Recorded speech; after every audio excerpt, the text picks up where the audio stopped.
Good evening, friends. My name is Pat Mannon. I am joined tonight by Brother Ben Soto. We're coming to you live from Northwest Arkansas. We're delighted to be with you and delighted to have you with us. We study the Bible by this venue each Wednesday evening, and many of you know this and you join us regularly, and others maybe be catching us for the first time. Regardless of your situation, we're so glad to have you part of this video. Also, some watch us on a delayed basis, and we're thankful for those and hope that you enjoy the study as well. You know, I was struggling a little bit to determine what we wanted to go with next. Ben and I have had some discussions about it. There are some controversies that people are wanting us to discuss, and we're anxious to get into those studies with you. One of them is on Bible classes and women teachers and what is the teaching role of women in the church, such things as this, and that is a controversy among even Christians. There are those that want a study of marriage and divorce and remarriage, and as we know, there's a lot of that in the world today, and people are confused about that topic, and there's nearly any kind of view that you can imagine. And so we wanted to take time sometime and study that with you as well. We need to deal with homosexuality, lesbianism, same-sex marriage. That's another topic that we've talked about also discussing. And so we will get to topics like these and others as we have opportunity. Something occurred this week that steered me in the direction that we're pursuing tonight. And tonight, we're dealing with the theory of premillennialism. Premillennialism, that's a long word. We'll talk about that word in just a moment. But in a text that I received from a dear friend of mine down in Florida regarding a question on Matthew chapter 24, it occurred to me that there's so much confusion today, especially with what's going on in the Middle East. Not that my dear friend was confused, because he believed basically the same thing that I do and that I teach, but nonetheless, just the fact that he brought up that question caused me to think about how many people there must be in the world today who are watching the Middle East because of the outbreak of war, because of the attack upon Israel. And of course, there are a lot of different views about Israel, about their relationship to God, and whether or not they are the chosen people of God, even in this day and age. And of course, there is the topic of premillennialism, which is centered in great detail around Israel and the land of Israel. And then I got to thinking there's a lot of people confused on this topic. There's a lot of false teaching. New books are coming out. They're being written. There is a book, for example, that's just come out by a certain preacher. I believe his name is Dr. David Jeremiah. And the book is called The Great Disappearance. The Great Disappearance. I'm not promoting his book. I'm sure that I wouldn't agree with hardly anything in it, because he's writing about 31 ways to be ready for the rapture. And so all kinds of material then is coming out. People are discussing it. Friends are talking to one another about it. Religious acquaintances are discussing it. Some are debating it. They're fussing over it. They're arguing about it. It's under debate and discussion, of course. It's always been controversial. And I've studied this theory of premillennialism with you before. We've done a series on it, and it seems to me that there's a desire and a need for us to go back through some of those things because of the confusion.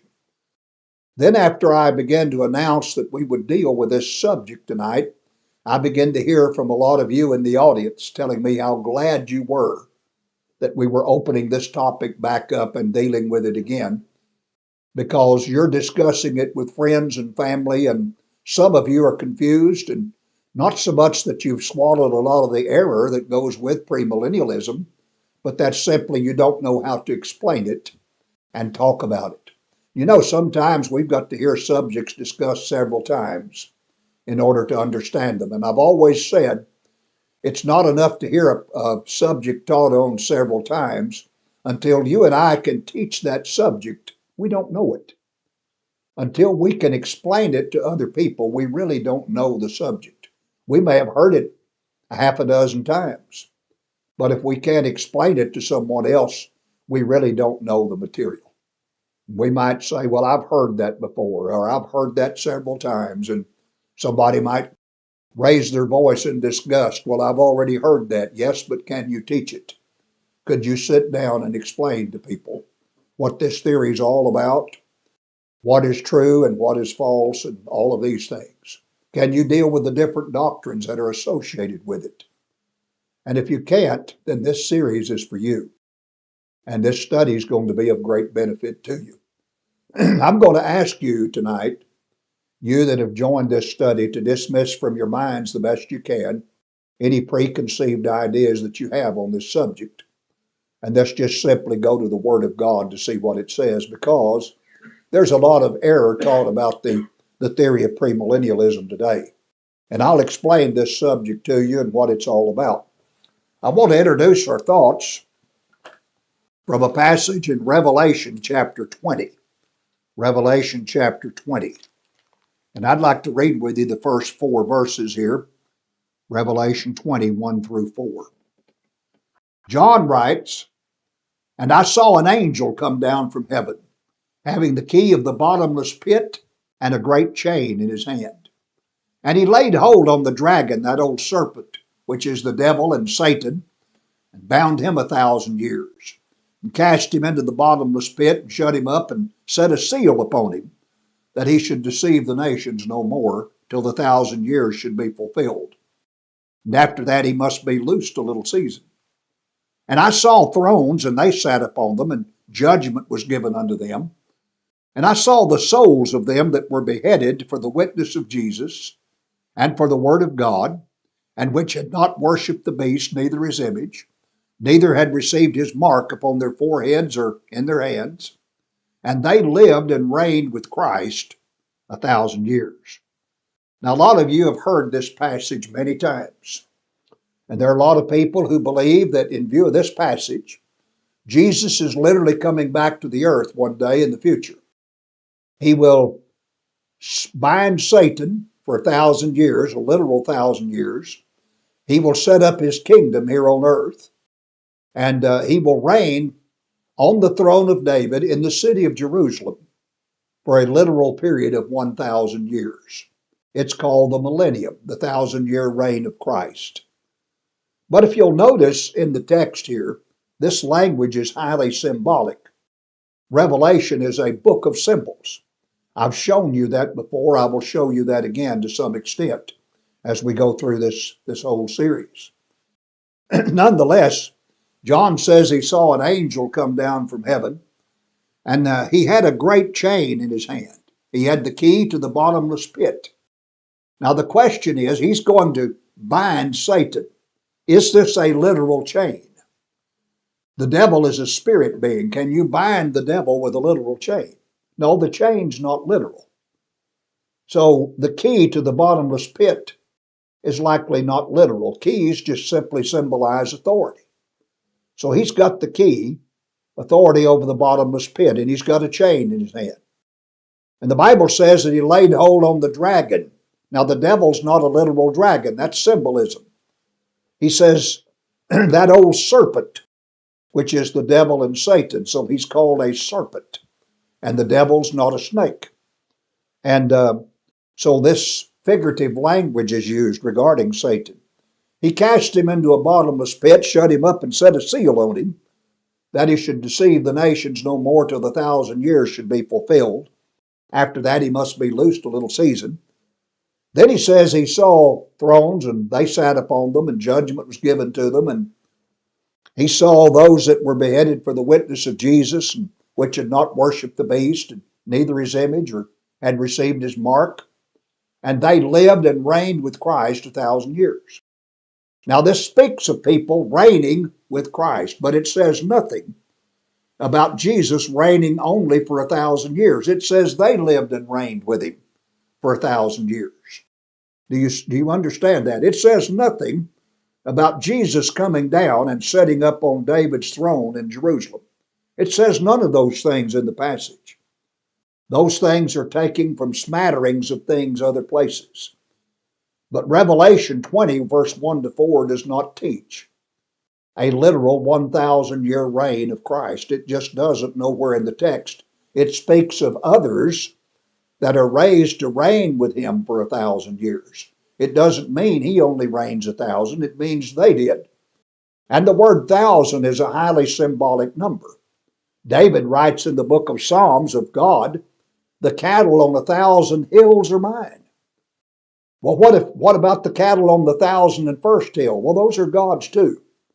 The number 1,000 is a number that's a number of completeness, of totality. And so when it speaks of God as having the cattle on 1,000 hills, it means God owns all cattle. That's all it means. The number 1,000 there is not literal. And so that is a symbolic number as well. And I don't have time to go into Revelation chapter 20. That's not the gist of this study tonight. But I do introduce our topic tonight with those scriptures there from Revelation 20, verse 1 to 4, because likely you've all heard of that passage and probably have discussed it some, and you've heard preachers teach on it. So there's a lot of different viewpoints about it. Now, you may not understand the 1,000-year reign, and sometimes, folks, you don't have to understand what something is in order to know what it's not. You don't have to know what something is to know that it can't be a certain thing. For example, I heard Brother Jim McGuigan out in Lubbock, Texas, use this argument one time, and I read it from him in a book that he wrote. But Brother McGuigan was saying that there were two men standing on a street corner. They were discussing the 1,000-year reign. One of them said to the other one, I believe the 1,000 years is literal. And the other one said back in return, I don't believe it's literal. And so the one who believed it was literal said to the one who didn't, if it's not a literal 1,000 years, he says, what is it? And the man said, I don't know. Well, he said, if you don't know what the 1,000 years is, how do you know that it's not a literal 1,000 years? About that time, there was a woman walking down the street on the other side. And so the one who did not believe the 1,000 years was literal looked at the other one. And this woman coming down the street was rather homely. And he looked at the other man who believed the 1,000 years was literal. And he said, hey, here comes your wife down the street. And the man that believed in the literal 1,000 years looked over there at the woman. He said, that's not my wife. And so the other man said, well, whose wife is she? Who is she? He said, I don't know. Well, he said, if you don't know who she is, how do you know it isn't your wife? You see, you can know what something is not without knowing what it is. You may not know what the 1,000 years refers to in this passage, but you are able to know sometimes what something is not, even though you can't explain what it is. And I want you to keep that in mind. Now, all of us have read this passage that I read, and I read it to introduce the topic, the theory of premillennialism, because that's what I want to study with you tonight. We're not going to get through with this topic tonight. We're not.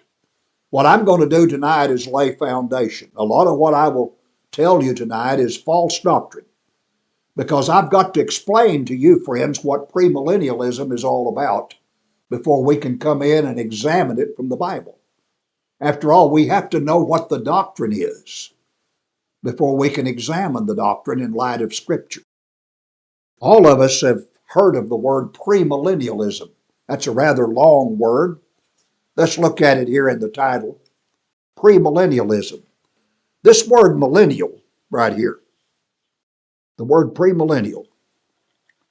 The word millennial in it actually comes from two Latin words. Milli, which means 1,000. We talk about a millipede, a thousand beggar, an insect. Milli meaning 1,000, and annum meaning year. We talk about annual things, or annum, referring to a year. Milli and annum, two Latin words, millennium. And when you put milli and annum together, you have 1,000 years. Those who believe in a literal 1,000 years, believe in a reign of Christ, believe in a millennium. Now, this word, this prefix pre right here, P-R-E, just means before. And the suffix over here is ism, ISM. And that's the suffix, and it's the doctrine itself. So the millennial is the 1,000 years. The prefix pre means before, and the ISM, the ism, is the doctrine. Those who believe in a literal 1,000-year reign of Christ on earth believe that Jesus will return pre, that is, before the 1,000 years begins. And the ism is the doctrine itself. Premillennialism is the doctrine that Christ will come back before the 1,000-year reign on earth. That's all that long word means, premillennialism, okay? But the doctrine of premillennialism is a lot more complicated than this simple definition I gave you. In fact, all of you have heard people talk about things like the rapture, the Great Tribulation, the Antichrist, the Battle of Armageddon, the millennial kingdom. These are all things that are related to the overall theory of premillennialism. They're just parts of it. The rapture's part of it. The belief in a 7-year tribulation is part of it. The millennial kingdom's part of it. The so-called Antichrist is part of it. The Battle of Armageddon is part of it. All of these are just different parts that make up the entire theory of premillennialism. And I'll explain all of these things as we go through this study and tell you what they refer to. And we'll even do a considerable amount of study on them to see what men have said about them. Now, I don't profess, friends, to know everything in the book of Revelation. I think I've got a fairly good grasp of the book of Revelation. I really do. I've studied a lot in it. But I'll tell you this. I know enough to know that the entire theory of premillennialism is wrong. It's just wrong. Folks are being scared to death with doctrines that are not even true today. Things over in the Middle East about Israel that are not true. The land over there, things about it that are simply not true, or the temple. Because premillennials believe that the temple will be rebuilt in Jerusalem, that animal sacrifices will be offered again in that temple at Jerusalem, as they were under the Mosaic law. They actually believe this, that Israel will have its priesthood and will offer animal sacrifice again at a rebuilt temple in the city of Jerusalem. All of this is nonsense. And it's a error that they've made in going back into the Old Testament prophecies and not understanding what perhaps Ezekiel and others back there were teaching in their day, because they're ignoring the fact that much of the language there in those prophecies is symbolism. And that Ezekiel was a lot like John in the book of Revelation, just like Daniel was. There's highly symbolic language that they simply do not recognize, and they have made mistakes in trying to interpret what it says back there in those scriptures and in the prophecies. So they come up with these different ideas, and they have blended them all together to weave together a great theory called premillennialism. And I'm going to try to unravel that theory for you. Now, I urge you to stay with me in this study, not because I'm somebody special that you need to listen to, but because of the nature of the material itself. Because I can tell you what premillennials believe. And friends, if you will stay with me, I can take you through the Bible and show you what's wrong with this. If you're concerned about events right now in the Middle East, you need to watch this series. You need to understand these things. And if you will open your mind with me, and I'll be as open with you as I can be, and I'll be just as plain spoken and honest, and yet I'll be kind as I can be. And we'll simply sit together and reason from the scriptures. It's going to require a little bit of your time. I'll do my best to make it worth your while. And I think this will really be a profitable study for you if you'll just let me take you through it, okay? So let's do that. Now, I want to give you, first of all, the basic theory of premillennialism. What is it all about? But the first thing I need to do is show you the definition of some of the terms that are associated with it. For example, I showed you the term premillennialism. Premillennialism is the doctrine that Christ will return pre or before he begins his earthly reign of 1,000 years. The rapture, what is that? The rapture is a secret, invisible coming of Jesus in which the church age saints, dead and living, are taken up into heaven for 7 years. That's the rapture. A secret and invisible coming of Christ in the air to snatch the church off the earth and take it to heaven for 7 years. The Great Tribulation, they believe, is a 7-year period that immediately follows the rapture. For 7 years, God will pour out severe judgments, they believe, on this earth. And when you read Revelation, you'll read about seals being opened, 7 seals. You'll hear the sound of 7 trumpets, and different calamities will follow. And then you will hear or see the pouring out of different bowls or vials of God's wrath, and judgments will come from those. Those are all blended together in a literal fashion to make a horrible time of tribulation here upon the earth. I'll take you through that, and specifically what men like Hal Lindsey have written about it and what they believe will occur during the 7 years. You see, people right now are needing the rapture. They're longing for the rapture because they believe that a horrible 7-year period of tribulation is coming on this earth. And they want the rapture, you see, to take them off the earth where they won't have to go through that tribulation. And when I show you that in just a little while tonight, I'll show you why they want this rapture so badly. Then there is the so-called beast or Antichrist, and he is supposedly a coming world dictator still in the future who will demand worship as God himself, and he will punish all, or maybe even perhaps kill them, who oppose his rule and will not worship him. Then there is the so-called Battle of Armageddon. World War III, as some call it, the very final battle. A world war in which premillennials believe that about 300 million men will fight in the Jordan Valley of Megiddo.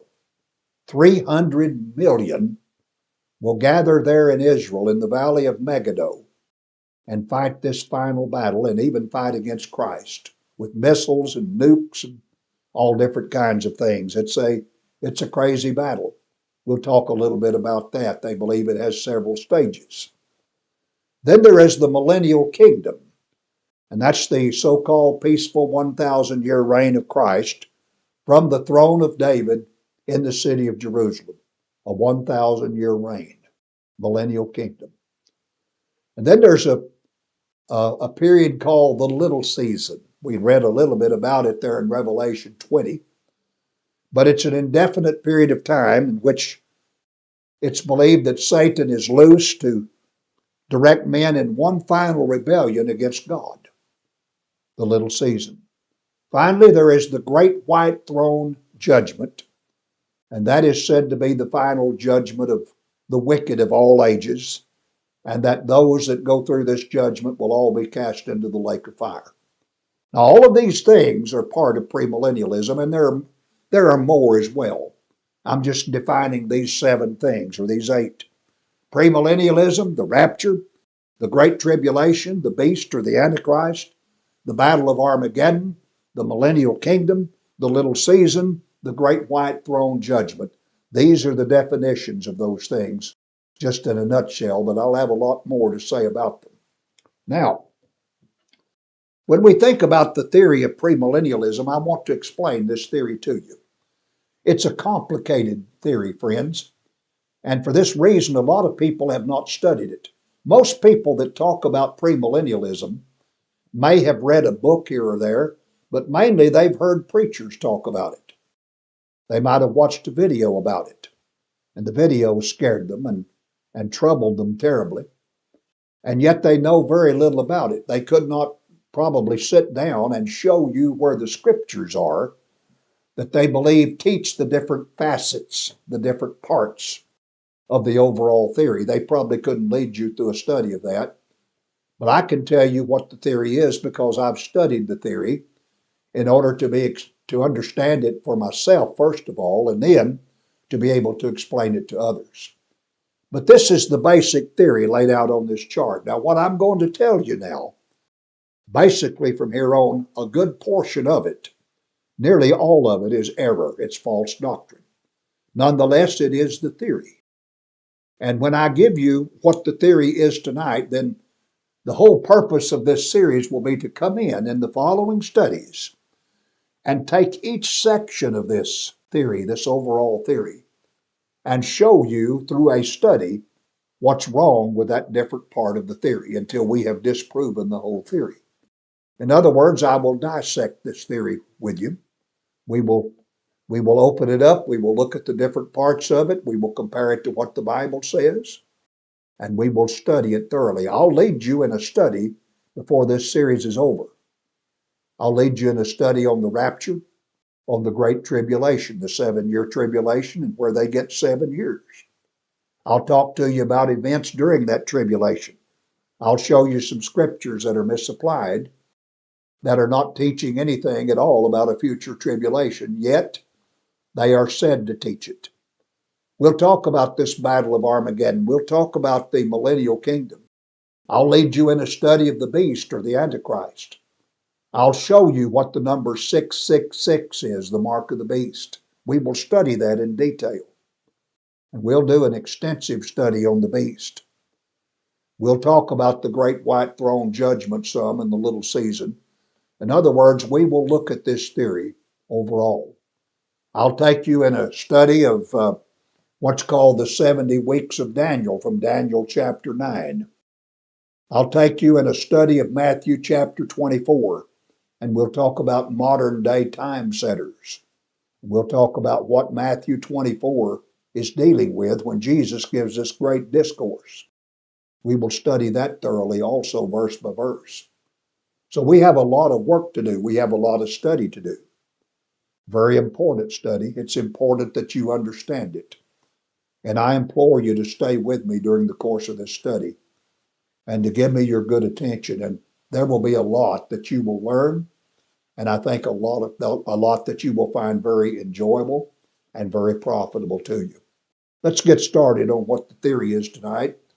All I have time to do for you tonight is show you what premillennialism teaches. Next week, we will come in and show you what's wrong with it.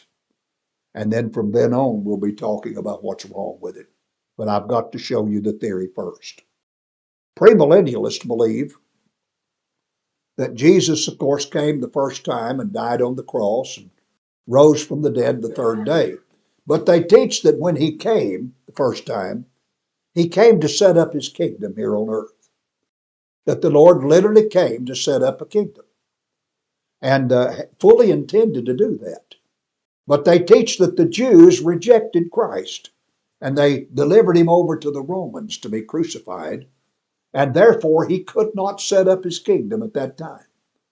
So the kingdom, in essence, was postponed because Jesus was rejected and crucified. And later then, he will come back in the future after the Battle of Armageddon at the end of the 7-year tribulation, and he will set this kingdom up on earth. Friends, I will take you through a very detailed study of a chart here on the kingdom, and we will study thoroughly the kingdom. And I'll show you why premillennialists are wrong about the kingdom. Because you see, the kingdom that Jesus came to set up has been set up. It was not postponed. I will show you that. And in doing that, I'll show you there is no literal kingdom yet to be set up here on earth. And that Revelation 20 is not talking about that at all. But you're going to have to stay with me because we'll have to go back to the book of Daniel. We'll have to come all through the Gospels. And we have a whole lot of study throughout the New Testament about the kingdom.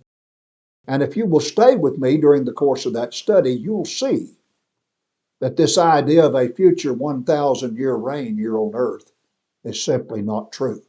That all of that has been lifted out of places in Revelation and other places in the Bible where such things are not taught. And these things have all been woven together into a theory that is false. I will show you what the Bible says on the kingdom. That's not for tonight, but there's the exact chart that we'll be using during that study. All right? And I'll have a lot of material for you that you can look at and always view up on the web, because we're going to leave this up on the web so that you'll have it. Premillennials then believe Jesus came to set up the kingdom when he came the first time. The Jews rejected him. He couldn't. Therefore, he postponed the kingdom, that it will come down here in the future after the 7-year tribulation, which is also future. They believe that he set up the church instead. Now, they believe that the prophets in the Old Testament did not foresee the church, that when they looked down the stream of time, the church was kind of like that they were looking, let's say, across a straight line here, but the church was kind of like in a valley, and they couldn't see down in the valley, and they missed the church, and that this was an afterthought basically with God, and that's simply not true. The prophets foresaw the church. They talked about the church. I'll give you an example in Isaiah chapter 2, and I'd like to read the first 3 verses. The word that Isaiah, the son of Amoz, saw concerning Judah and Jerusalem. And it shall come to pass in the last days that the mountain of the Lord's house, now look at that statement, the mountain of the Lord's house shall be established in the top of the mountains, and shall be exalted above the hills, and all nations shall flow unto it. And many people shall say, Come ye, let us go up to the mountain of the Lord, to the house of the God of Jacob. And he will teach us of his ways, and we will walk in his paths. For out of Zion shall go forth the law, and the word of the Lord from Jerusalem. So Isaiah predicted in chapter 2, over 700 years before Christ, that the mountain of the Lord's house would be established in the top of the mountains and exalted above the hills, and all nations shall flow unto it. What is the Lord's house, friends? What is the house of God? In 1 Timothy chapter 3, and I'll read verse 15. Paul defined what the house of the Lord is, the house of God. But if I tarry long, he said, that thou mayest know how thou oughtest to behave thyself in the house of God, which is the church of the living God, the pillar and ground of the truth. When Isaiah said that the mountain of the Lord's house would be established in the top of the mountains and exalted above the hills in the last days, he had a reference to the church. And Paul told Timothy, I've written, if I tarry long, that thou mayest know how thou oughtest to behave thyself in the house of God, which is the church of the living God. Isaiah saw the church when he said the mountain of the Lord's house would be established in the top of the mountains. If you will read the book of Micah, I will not take time to do that, but there's a little short book over here in the Old Testament, Micah. And when you go to Micah chapter 4, and you start reading Micah 4 around verses 1 to 4, you're going to read this same prophecy that Isaiah gave. In fact, here in Micah, I might as well read you a little bit of that, because Micah also foresaw the Lord's house, and he wrote about it.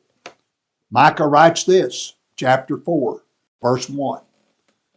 But in the last days it shall come to pass that the mountain of the house of the Lord shall be established in the top of the mountains, and it shall be exalted above the hills, and people shall flow unto it. And many nations shall say, Come, and many nations shall come and say, Come, let us go up to the mountain of the Lord, to the house of the God of Jacob. And he will teach us of his ways, and we will walk in his paths. For the law shall go forth of Zion, and the word of the Lord from Jerusalem. Again, this is the same thing that Isaiah said in chapter 2. That's what we read in Isaiah just a moment ago. Now it's repeated in Micah chapter 4. Both prophets speak of the house of the Lord being established. And remember, Paul said that the house of God is the church of the living God. So the prophets saw the church in the future and predicted its establishment. Premillennials are wrong.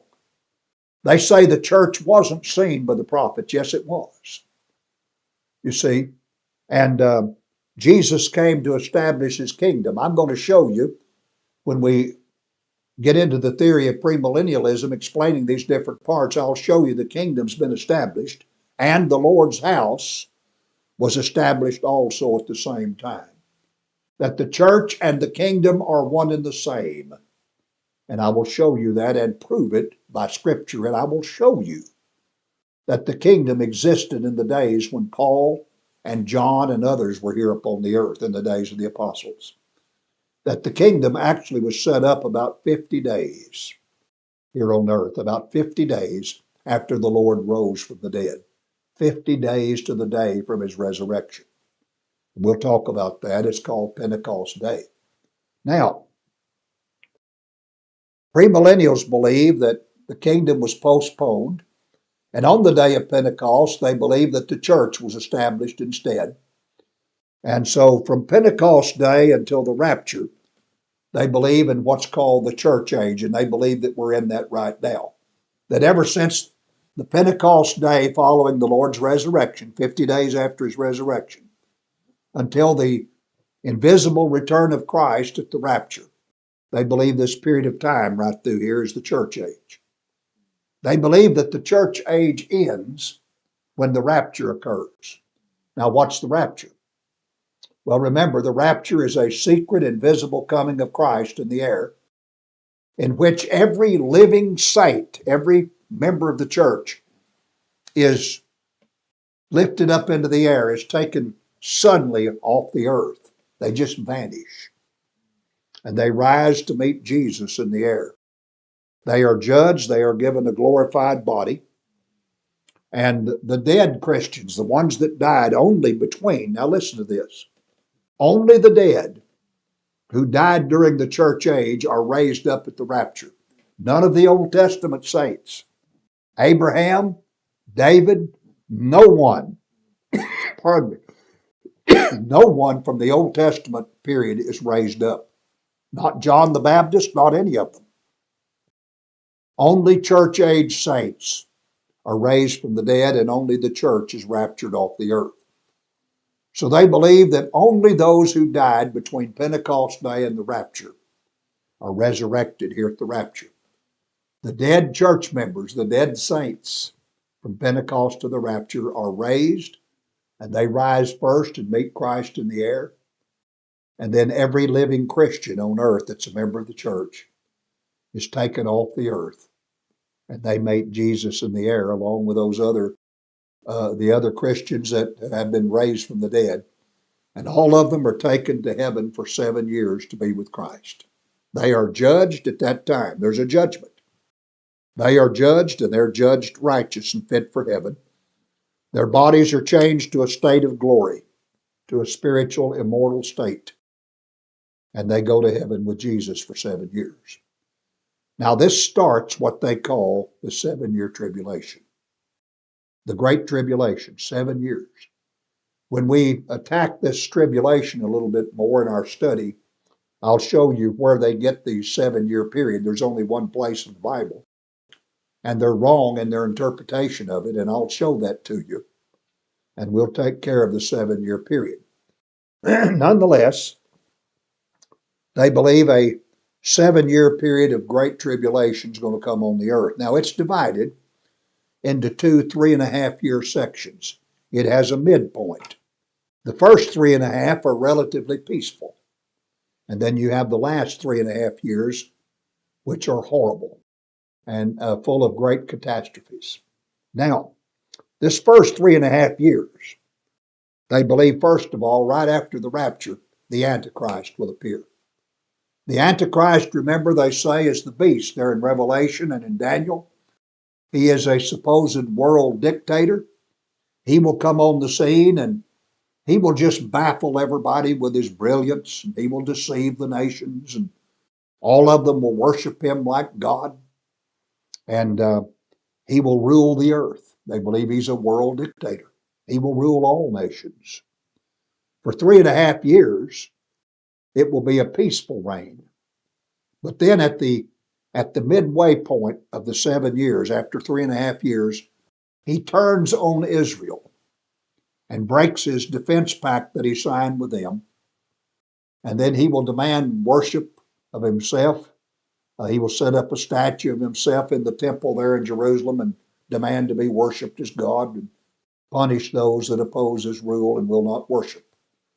He will put a literal mark on their forehead, 666, and in their right hand. And those who receive the mark, of course, will wind up in the lake of fire, and those who don't, of course, are the righteous. These things are literally believed by premillennials. Now, what I want to do, I want to take you to a survey by a fellow named Hal Lindsey. Some of you are familiar with Hal Lindsey. Sometimes you catch Mr. Lindsey late at night on television on religious shows. He has his own television program.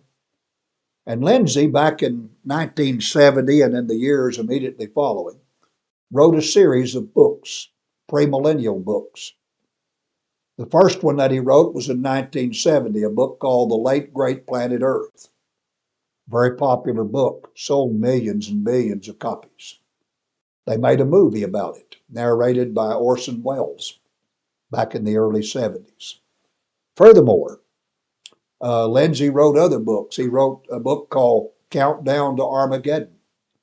He wrote a book called The Rapture. He wrote another book called There's a New World Coming. And that book, There's a New World Coming, really explains the theory of premillennialism. And so I have quotes from that book, There's a New World Coming. And I have documentation because I read that book. And as I went through that book, I marked the things that Lindsey said would occur as events during the tribulation, etc., because he laid it out very plainly.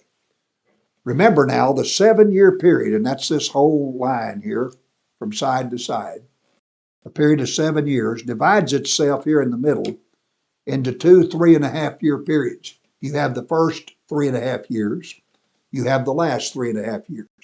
The first 3.5 years are rather peaceful. The last 3.5 years are horrible. This is really the tribulation part. All right? Now, the theory that I'm going to give you from Mr. Lindsey is called dispensational premillennialism.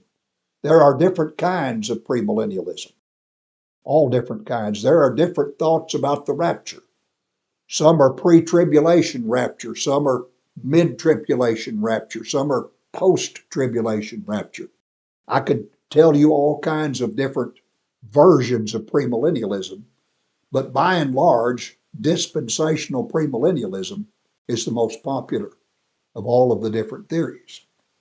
Since it's the most popular, that's the one I'm going to follow tonight. And I realize that there may be some of you even watching that have differences on this with Mr. Lindsey. You still believe in premillennialism, you just differ about certain events. I understand that. But nonetheless, I'm going to give you Hal Lindsey's viewpoint here. Now, this is all taken from his book, There's a New World Coming, and I've got the page numbers documented for every statement I'm going to read you tonight. I have no fear of being contradicted here because I have documented what I'm going to tell you Mr. Lindsey says. I'm not fabricating anything. I'm not making up what he said. I'm going to give you the page numbers from the book and a gist of what the man says, and you can go look up the quotes. I'm also going to give you the scripture, which he thinks teaches the doctrine that he gives. So I'm going to be as fair to Mr. Lindsey as I could be. Pardon me. I just want to represent what he believed about the tribulation and show you what he believes. All right? Right after the rapture occurs, he believes this 7-year period starts of tribulation. And here's what he says. In Revelation 6, you'll read of a scroll, a book being opened that has 7 seals on it. And Jesus opens these seals one at a time. Different things follow. Lindsey says that the first seal is opened, and that first seal, he says, has the Antichrist. This is Revelation 6, 1 and 2. He says the Antichrist comes on the scene then. He signs a defense pact with Israel, and then he becomes ruler of the world. That's page 102, 103 of There's a New World Coming. And I'm not going to read these page numbers. You can expand this font and it will show you the exact page number because I don't have time to read them. Secondly, Lindsay said that 144,000 Jews will be immediately converted to Christ. As soon as the tribulation starts during this peaceful 3.5 years, 144,000 Jews get converted. Number three, he says that the 144,000 Jews that are converted to Christ will convert a vast multitude themselves. They will make a lot of converts, an innumerable number. And he says that these 144,000 Jews that are converted will be 144,000 Jewish Billy Grahams. They're going to have great crusades and just convert an innumerable number of people to Christ. He gets that Revelation 7, verse 9 to 17. That's on page 112 to 125 of his book, There's a New World Coming.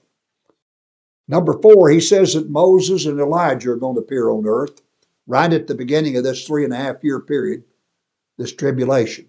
And they're going to preach for the first 3.5 years.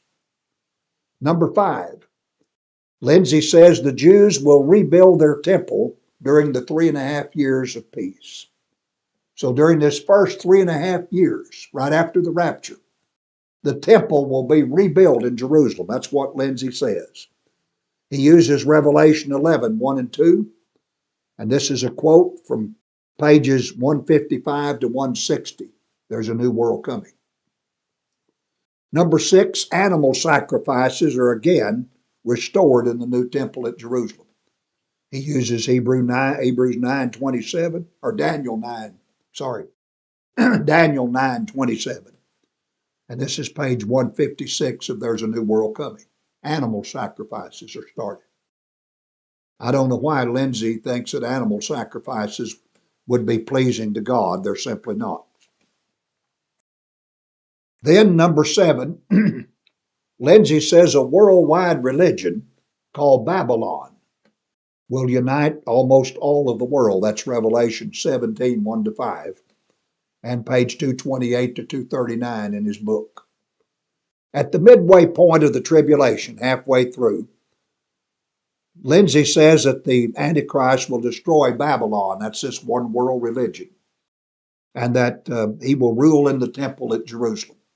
So Antichrist destroys Babylon 3.5 years into the tribulation. And he begins to rule in the temple that's been rebuilt there in Jerusalem. All right? That's the first seal. Now, here's the events of the last 3.5 years. First of all, the second seal is opened right after the 3.5 year period, starting the last 3.5 years. The second seal is opened. Now, I'm going to read this quickly, what Lindsay says will happen during the tribulation now. This is the bad part. He said the Egyptians and the Arabs moved toward Israel. The Russians join them and then attack Egypt. Here's the documentation for that. The third seal is opened. He says there'll be a worldwide famine followed by a great financial disaster. Fourth seal opened. Death on a massive scale. 1/4 of the world's population dies right here. 1/4. Now we've got about 8 billion people on the earth right now. A fourth of that would be 2 billion. That's a lot of death, folks. Fifth seal is opened. Believers are mass murdered worldwide for refusing to worship Antichrist and receive the mark of the beast, 666, on their forehead or in their right hand. These are souls under the altar there in Revelation 6, he says. The sixth seal is open. There is a massive earthquake said to be the first nuclear exchange. It blackens the sun and the moon becomes like blood.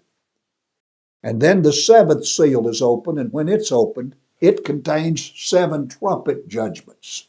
7 trumpets will now sound. They come out of the seventh seal when it's opened. That releases the 7 trumpets. Now here are the trumpet judgments. And these are mentioned in Revelation chapter 8. Also, some of them in Revelation 9 and one of them again in Revelation 11. The first trumpet sounds. Lindsay says there will be a massive nuclear attack larger than the one occurring in the sixth seal.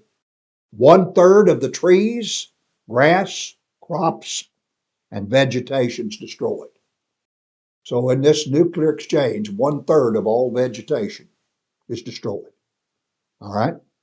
So picture 1/3 of our forest, 1/3 of our grass, 1/3 of all fruit trees and other trees, 1/3 of cornfields and soybeans and rice and whatever you can imagine. 1/3 of it's all destroyed.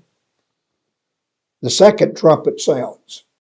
Huge H-bombs destroy 1/3 of ocean life. They destroy 1/3 of all ships. They turn 1/3 of the oceans into blood. That's the second trumpet. He literally says this will happen. Okay? 1/3 of your ships, 1/3 of ocean life, 1/3 of the oceans turn to blood. That's a lot of blood, folks. Third trumpet sounds. 1/3 of the world's fresh water supply is contaminated by thermonuclear exchange. 1/3 of all drinking water now is gone. Fourth trumpet sounds. 1/3 of natural light from the sun, moon, and stars is reduced. So the sun's 1/3 less bright than what it now is. So are the stars and moon. And that's caused, he says, by nuclear fallout. Fifth trumpet sounds. A star, which he says is Satan, falls and opens the bottomless pit, and that releases fallen angels. He calls them demons. 2 Peter 2:4. And the locusts, he talks about in this trumpet here, there are mutated locusts. And they have hair like women, and they have a face, and they've got kind of a sting in their tail like a scorpion. Lindsay says these locusts are actually Cobra helicopters that spray nerve gas from their tails. And I don't know where he gets that, but that's what he says they are. You can read that. Revelation 9, he says, verses 1 to 11. Also his book, There's a New World Coming, pages 135 to 139.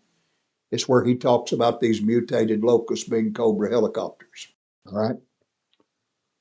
The sixth trumpet sounds. An Oriental army, 200 million Orientals, crosses the Euphrates river heading west, and they kill 1/3 of the world's population on the way.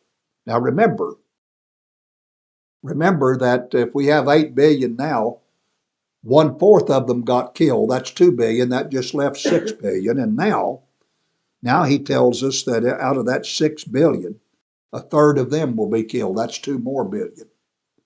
So now half the world's population's gone. There's only 4 billion left.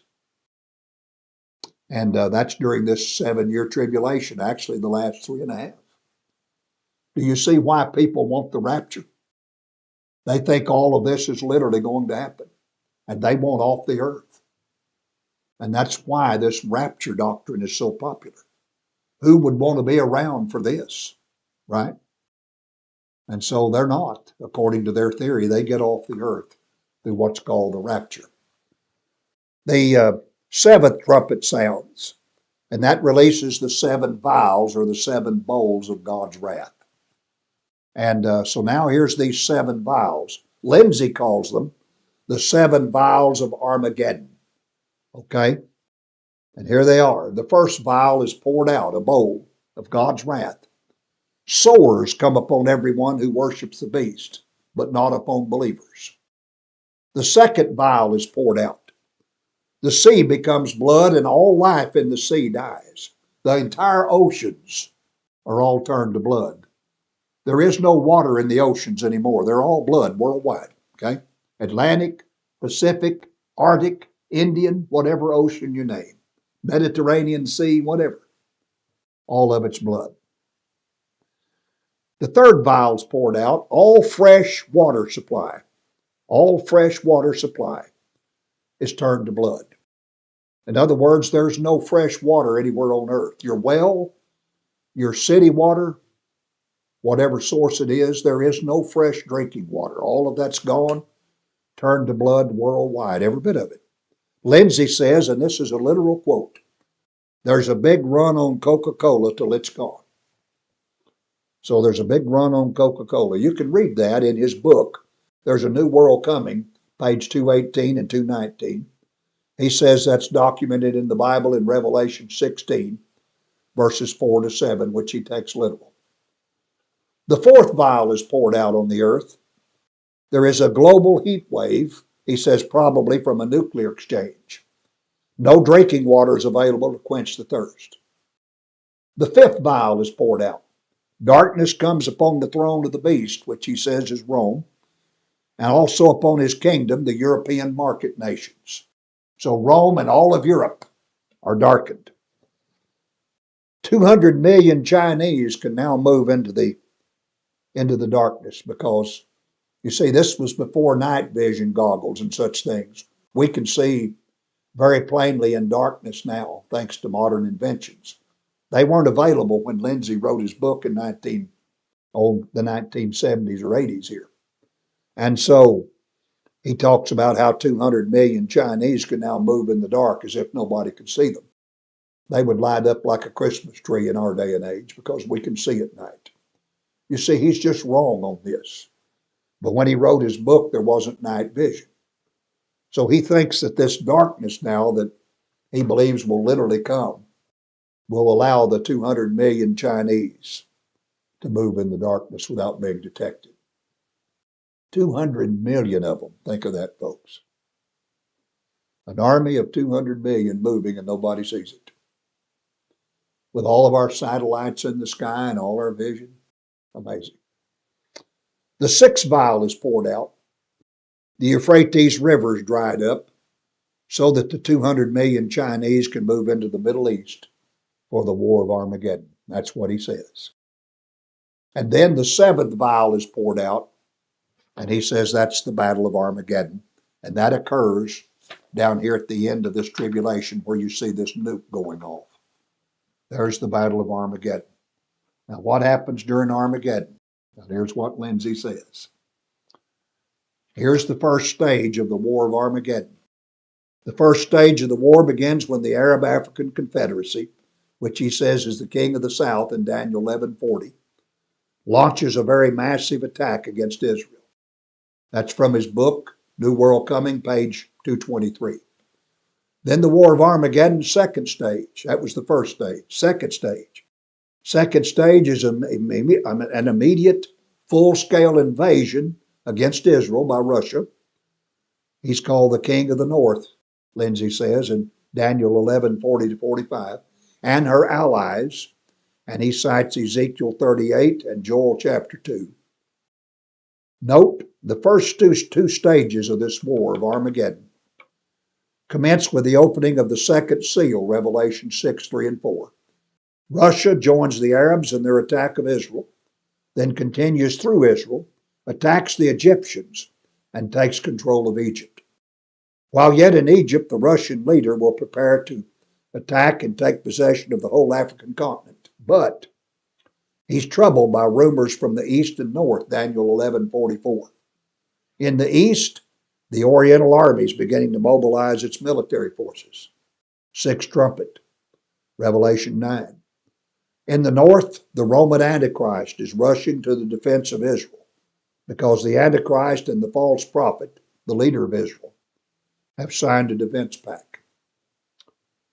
Then there is the War of Armageddon, third stage. Lindsay says the third stage of this war begins when the Russians quickly return from Egypt to regroup their forces in Israel. Their command post will be established in an area near Jerusalem.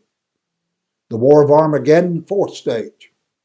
Lindsay says the fourth stage of this conflict finds the Russian army totally annihilated in Israel by the European forces of the Roman Antichrist.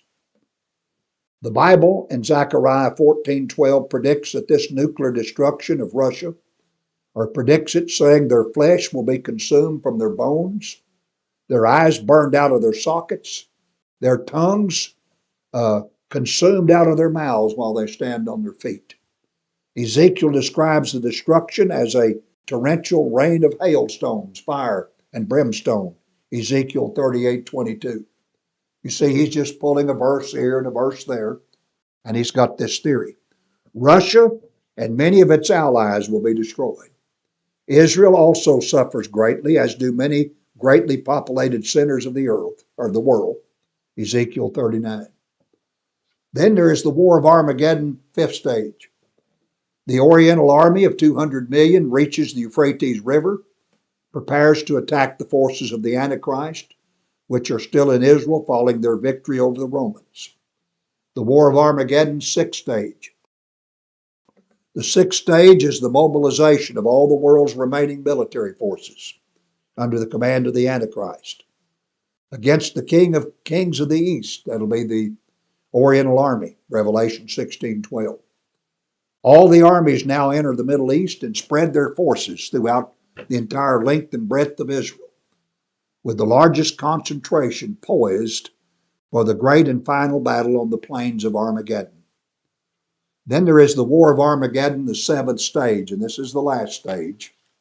And here's what Lindsay says. At least 300 million soldiers are strung out across the entire Middle East, poised for the final battle. The human waves of the East are pitted against the superior weaponry of the West. Then it finally happens. The final battle begins. Here's what Lindsay says. John predicts that blood will stand to the horses' bridles for 200 miles in the valley of Jordan. Friends, that's a lot of blood. 200 miles worth of blood up to the height of a horse's bridle. And we're not told how wide that stream is. Is it an inch? Is it 2 feet? Is it a mile or half a mile or 3 miles? Lindsay doesn't say. Doesn't know, evidently. While the battle rages, every city in the world is leveled. John calls it an earthquake, but it's actually a full-scale nuclear exchange. The cities of the nations fall. London, Rome, Tokyo, Paris, Berlin, New York, Los Angeles, San Francisco, Mexico City, Chicago are all completely destroyed and leveled to the ground. The land of the world is ripped apart, coastlines and continents are changed. All the mountains are shifted in elevation. There will be a hailstorm with 100-pound hailstones falling upon men as they curse God and keep on fighting. Now, friends, these are tough soldiers. 100-pound hailstones are falling and they just keep fighting each other. Multiplied millions of soldiers will slaughter each other in and around Israel as the cities of the world are reduced to rubble. The world will look just like you'd expect the end of the world to look. There's a new world coming, page 227. You can get this description. Although this may look like the end of global life, Christ will personally return to earth in order to keep men from destroying all life on the earth. As Christ returns, the remaining forces of the beast, the Western allies, the Oriental armies, forget one another and fight against Christ. So every army on earth then that was fighting each other starts fighting Jesus. Christ and his army win the battle. The beast or Antichrist and the false prophet are cast alive into a lake of fire burning with fire and brimstone, hell. Those who remain are slain by Christ, and the fowls of the air come and are filled with their flesh. With these events, the War of Armageddon comes to its horrible ending. So every soldier in that battle is killed. The beast and the Antichrist are thrown into hell. Everybody else is killed. Then the fowls of the earth all come in. I don't know how these fowls survive this, but they come in now and they feed on 4 billion bodies or so nearly. Just billions and billions of dead people. That 300 million at least. And so this is what Lindsay literally believes will happen during this time period. Now, look at our chart again. This all started at the rapture, right after the rapture, this 7-year tribulation. The first 3.5 was peaceful. Then Antichrist turned on Israel, set up himself in the temple as God and demanded worship. And for the last 3.5 years, the seals, the trumpets, and the vile judgments all occur, and all this death and carnage and Armageddon happen in these last 3.5 years. This is what premillennials believe. No wonder they want the rapture over here to take them off the earth, and they get to go to heaven with Christ for 7 years and avoid all this tribulation. That's what the rapture is all about, see? All right? Just so you understand that as part of their theory. Then, right after Armageddon and the tribulation ends, then, of course, immediately after Armageddon, Lindsay gives us the events that happened then. He says immediately after Armageddon, the beast and the false prophet, as mortal beings, are directly cast alive into the lake of fire. They do not appear before the judgment seat of Christ because their guilt's obvious.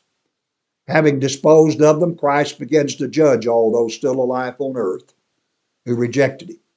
This judgment, he said, is described in Matthew 25, verses 31 to 46. Christ begins by separating sheep and goats. The sheep are those that believed in him and proved their faith by the way they treated the group that Christ called these brothers of mine, the 144,000 Jewish evangelists who preached during the tribulation. The sheep are invited into Christ's kingdom as mortal beings. Now you've got to keep this in mind.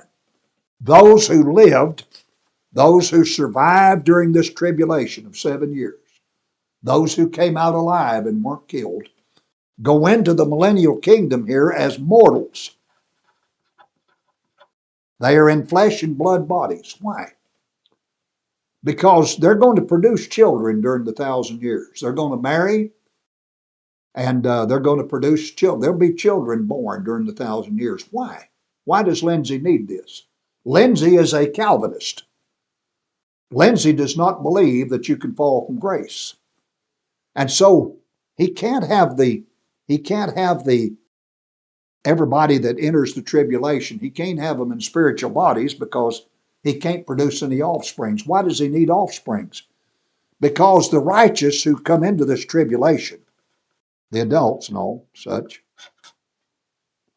he can't have them fall from grace. There's a little season rebellion where Satan's going to deceive some of these that lived during the 1,000 years.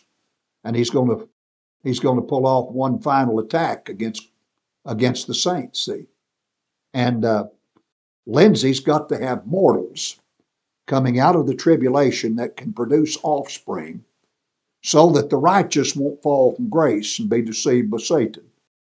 Satan will deceive these mortals. You see, they never will be converted during the 1,000 years.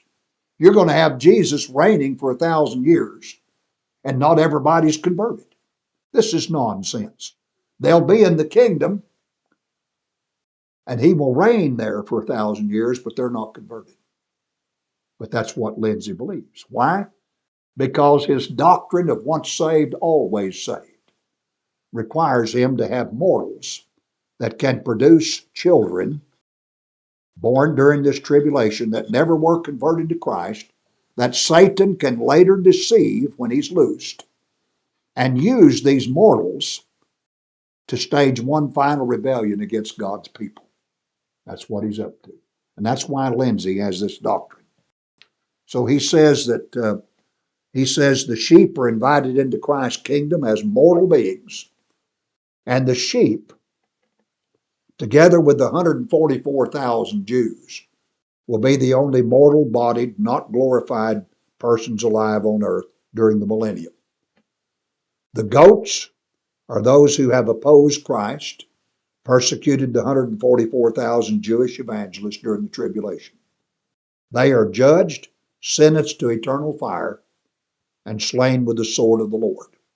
During the 1,000 years, they will suffer torment in Hades, Luke 16, 19 to 31, and they'll be resurrected and cast into the lake of fire at the great white throne judgment. Then the 1,000-year reign of Christ, he says, begins. An angel comes down from heaven, having a key to the bottomless pit and a chain in his hand. He binds Satan, he casts him into the bottomless pit for 1,000 years. Satan is sealed so that he can't deceive the nations during the 1,000 years. Christ then renews the earth, rebuilds Jerusalem, reigns there on the throne of David. The first resurrection begins to occur, and it has 4 stages. The first stage is Christ's resurrection that had already taken place. The second stage, this had happened at the rapture when the church age saints who died between Pentecost Day and the rapture were raised bodily and caught up to heaven at the beginning of the 7-year tribulation. The third stage of the resurrection. This resurrection now occurs as Christ begins his 1,000-year reign. It includes all the Old Testament saints from Adam to Pentecost Day. All the believers who were martyred during the tribulation period are raised here during that 7 years. They receive immortal bodies, spiritual bodies, and they enter into Christ's kingdom. So get what he's saying here. All the church, all the Old Testament people from Pentecost back are resurrected right here at the beginning of the 1,000-year reign. They're given glorified spiritual bodies. They enter the millennial kingdom in spiritual bodies. Okay? No Old Testament saints are resurrected until the beginning of the 1,000-year reign.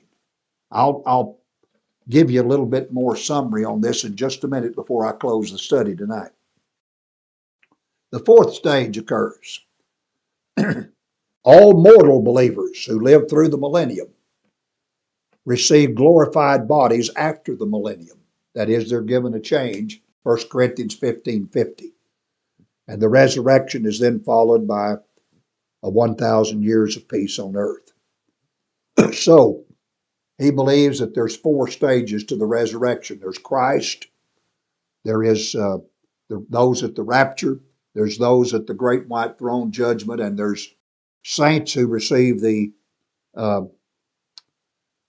glorified bodies at the end of the 1,000 years.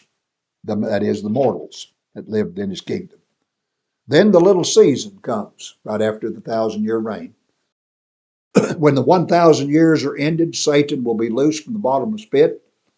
He will go out once again among the nations to deceive people. The millennial kingdom began with believers only. But some of these entered the kingdom with mortal or earthly bodies, and this includes 144,000 and the other believers who lived through the tribulation. They were still alive at the return of Christ after Armageddon. And these mortals will produce children, that is, other mortals during the millennium. But apparently many of these mortal children will not believe in Jesus Christ as their Savior.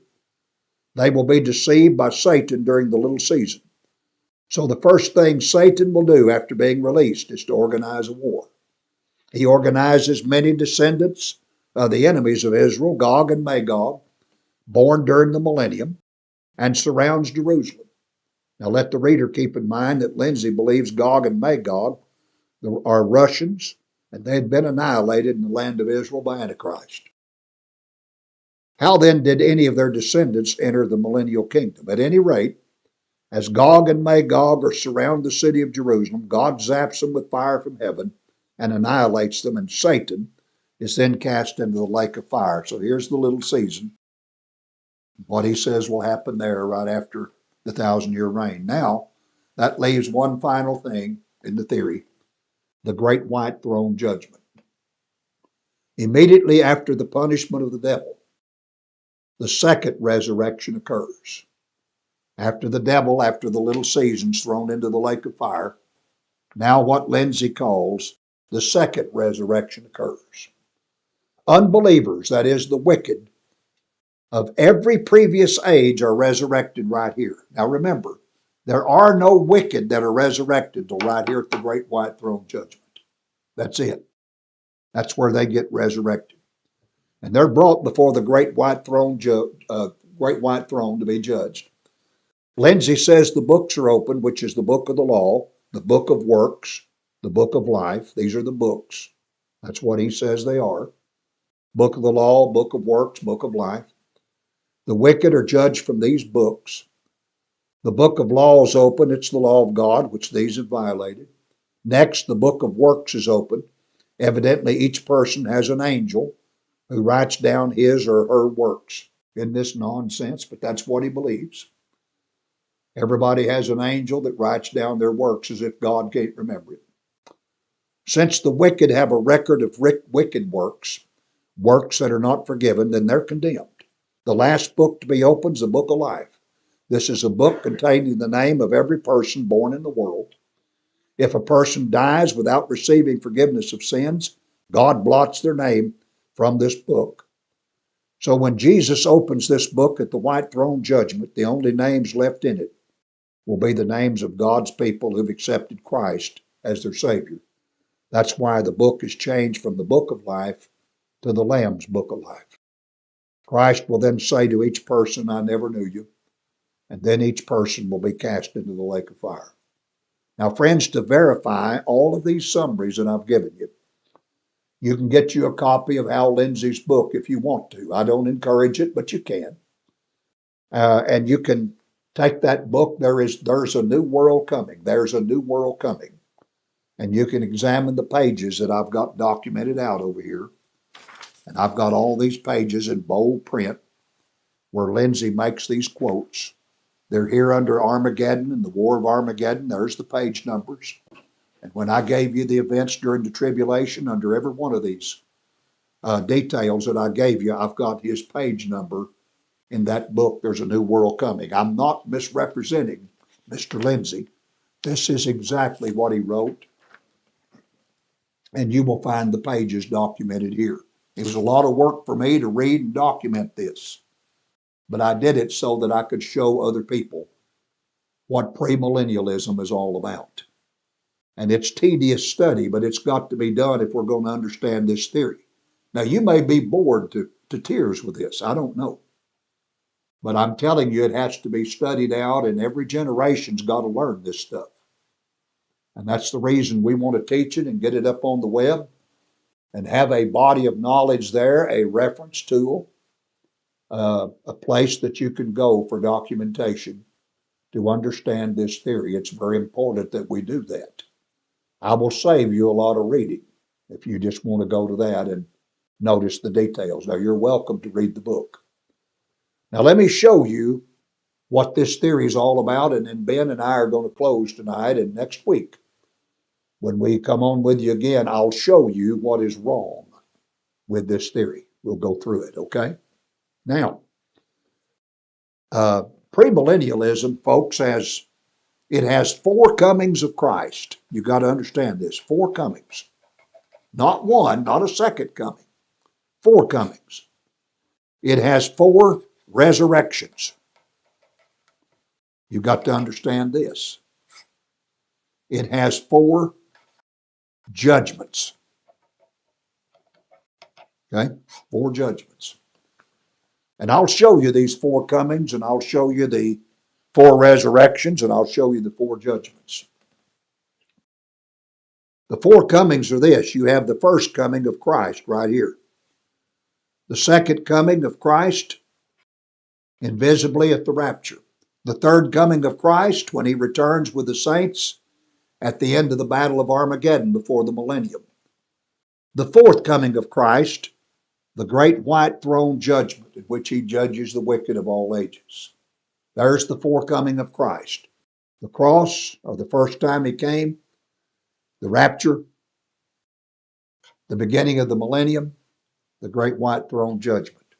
To believe premillennialism, you have to believe in 4 comings of Jesus to this earth. Secondly, you have to believe in 4 resurrections of the dead. The first resurrection, now I'm not even going to use Christ. The first resurrection, the rapture, right here. Well, let me just use Christ resurrection. The second resurrection at the rapture, okay? The third resurrection at the beginning of the millennium. All the Old Testament saints are resurrected right here. The fourth resurrection, the resurrection of all the wicked at the great white throne judgment. 4 resurrections right there, okay? You've got to believe in 4 comings of Christ and 4 resurrections. Number 3, you've got to believe in 4 judgments. 4 judgments. Here they are. The first judgment at the rapture. the church age saints between Pentecost Day and the rapture are judged. They are judged to be righteous. They're taken to heaven for 7 years to be with Christ. That's the first. The second judgment occurs right here at the beginning of the millennium, because all those that lived during the tribulation that remained alive are judged here, and those that were martyred during this time are raised up and they're judged. All of the Old Testament saints are raised right here. They are judged. There's your second judgment. The third judgment, Satan is judged. At the end of the little season, he is zapped with fire. He's thrown into the lake of fire. Fourth judgment, the great white throne judgment, in which the wicked of all ages now are finally resurrected. And they're judged right here, and every one of them that are in this judgment are thrown into hell. They're cast into the lake of fire. So you have to believe in four judgments. Number one, at the rapture. Number two, at the beginning of the millennium. Number three, Satan judged. Number four, the great white throne judgment. Friends, you've got to believe in four comings of Christ, four resurrections, four judgments in order to believe the theory of premillennialism. Now, this is the theory tonight that I wanted to give you. This is the background to be laid. And as we go through this theory and try to help you understand what's wrong with this, that will be the task in the upcoming series. I will take you through a study of what's wrong with this theory. That'll be next week. After that, we'll talk about the establishment of the kingdom. What's wrong with that theory of premillennialism? Then I want to do at least a two-part study of the beast with you. And I'll show you the identity of the beast in Daniel and Revelation. We'll talk about the 666 and all kinds of things there. And then in the next study after that, we will talk about the 70 weeks of Daniel. I'll show you where premillennials get their 7-year tribulation, and we will study a prophecy back in Daniel 9. Finally, the fifth study, and it may be a two-part itself, I will do a study with you on Matthew chapter 24 and modern day time setters. And we'll talk about the first 34 verses at least of Matthew chapter 24, verse by verse. And I'll have notes for you and commentary. So we have a lot of work to do to try to help you understand this. I've done this before. Some of you have heard this before, but evidently many of you want it again. And remember, if you can't teach this, if you don't understand it well enough to teach it, you need this study, because we want you to be able to understand it to the point that you can help somebody who's confused about these things if they'll listen. I want you that knowledgeable in the Word. This will be a resource material, which we leave on the website, that you can use, and hopefully when I'm in the grave and I'm no longer here on earth, we'll still have this teaching. I'll still be speaking to you, and you can go and access this material. That's our goal. That's what Ben and I are up to. As we leave you tonight, we want to thank you for studying with us tonight, for staying with this lengthy study. We hope that you'll be back next week to be with us again, and Lord willing, should He spare us all, we'll be with you again, and we'll continue this series. In the meantime, we wish you a wonderful week ahead with God's blessings, and also tonight a very pleasant good evening. As we leave you, may God bless you